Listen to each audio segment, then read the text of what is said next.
10 साल से प्रधानमंत्री बजट पर बात कर रहे हैं, लेकिन बजट से आम जनता को क्या मिला 10 साल में?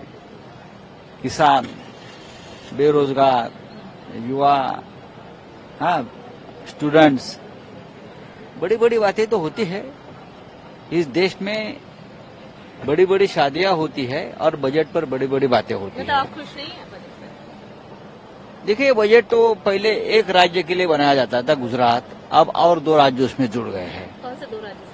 और सरकार बचाने के लिए प्रधानमंत्री को ये करना जरूरी है। कुर्सी बचाने के लिए बजट बनता है, देश के लिए नहीं बनता है, ये हमने पहली बार देखा है। जो अल्पमत की सरकार है उसको बचाने का ये बजट है और करीब करीब ये पूरे देश को इग्नोर किया गया है। अयोध्या को इग्नोर किया गया है, उत्तर प्रदेश को इग्नोर किया गया है।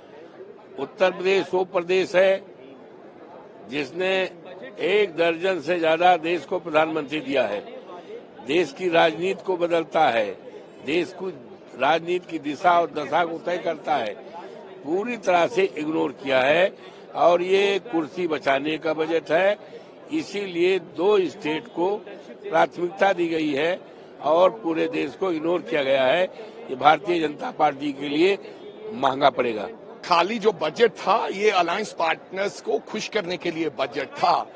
बार बार बहुत से स्टेट्स के लोग देखते रहे कि अब हमारे स्टेट की कोई अनाउंसमेंट होगी, कोई बड़ी राहत आम जनता को मिलेगी, आम गरीबों के लिए कुछ होगा, किसान की एमएसपी का कुछ होगा, कोई नई राहत देश के लोगों को मिलेगी। लेकिन ऐसा कुछ नहीं हुआ। जब हम पंजाब की बात करते हैं तो बार बार बिहार का नाम आया, बार बार आंध्र प्रदेश का नाम आया। हमें ऐसा महसूस हुआ कि ये पूरे का पूरा बजट केवल अलायंस पार्टनर को खुश करने के लिए रखा गया है, ताकि कहीं पलटू राम जी पलट ना जाए और सरकार गिर ना जाए।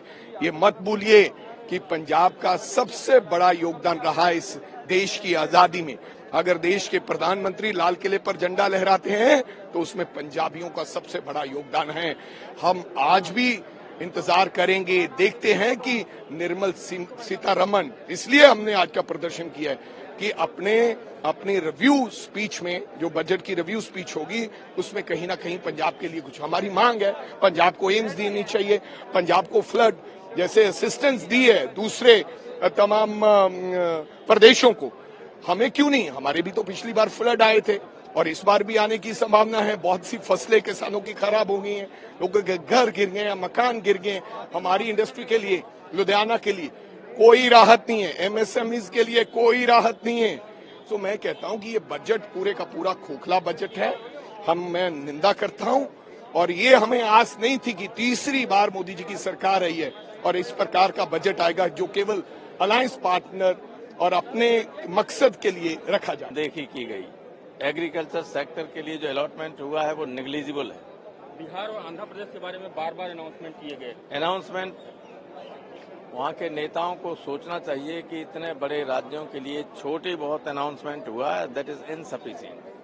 क्या यूपी को कुछ उम्मीदें थी? यूपी का पे खरा उतर पाया? तो दुखद बात यह है कि यूपी का तो नाम ही नहीं लिया गया। यूपी को देने की तो बात छोड़िए, हिंदुस्तान के सबसे बड़े राज्य का पूरे 1.5 घंटे के भाषण में श्रीमती निर्मला सीतारमण ने नाम तक नहीं लिया। नाम देने की तो बात है। सरकार बचाओ बजट थी, इसमें केवल उन एलाइज पार्टियों के प्रदेशों को ज्यादा प्राथमिकता दी गई जिन लोगों ने इस सरकार को समर्थन देकर के सरकार बनाने में भूमिका अदा की।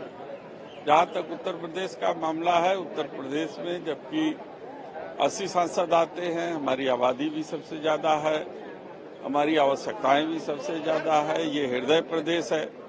लेकिन बड़ी निराशा हुई कि उत्तर प्रदेश के बारे में बजट में जो स्थान मिलना चाहिए वो प्रावधान नहीं किया गया।